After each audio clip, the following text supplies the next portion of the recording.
I want you to understand spiritually, there is no mention of menstrual cycles anywhere because spiritually you cannot have menstrual cycles. Only physiologically you can have, okay? So it's a physiological issue which reflects as a psychological factor in a certain segment of women, I wouldn't say everyone, but quite a substantial segment of women find a reflection of their physiological process in their psychological makeup, which is a fact that has to be taken care of. If this is being said only because some temples and other things have said women cannot enter at that time, you need to understand this, from where this comes from. I want you to look back 1,000 years ago.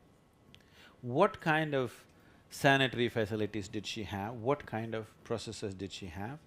So, there could be issues about that, isn't it? It's only for that reason, they said, and above all, you need to understand the level of physical activity for a normal woman in those days.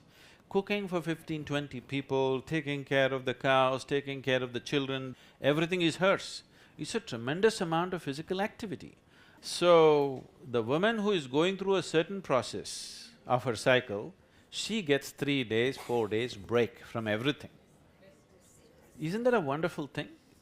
Because that's a time where it is almost like a molting period for a woman on one level. It's not as big as molting, but it's almost like that. That's a time where she needs to be cared for, protected, taken care of. Somebody else cooks for you, which never happens in her life.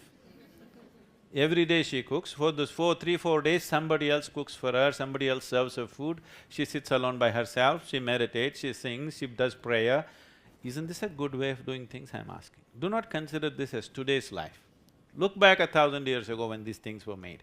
It was a very good way of protecting our women. But over a period of time, somebody makes this a discriminatory process. A woman should not come here, should not come there. That is just out of ignorance, certain things happen. It has nothing to do with the spiritual world, because if my mother did not have menstrual cycles, I wouldn't be born, okay? Yes or no? We are born from that. If that is impure, our very birth is impure and the creation is impure. It's a ridiculous thought even to think like that. It is not because of purity and impurity this has come. It has come for practical reasons. Even today, I meet thousands of women who suffer a lot at that time because they still have to go to work, they still have to deal with everything. There are many of them who are on medication at that time just to keep their psychological balance. They would definitely enjoy rest. They would definitely enjoy a little bit of seclusion from everything that they are doing.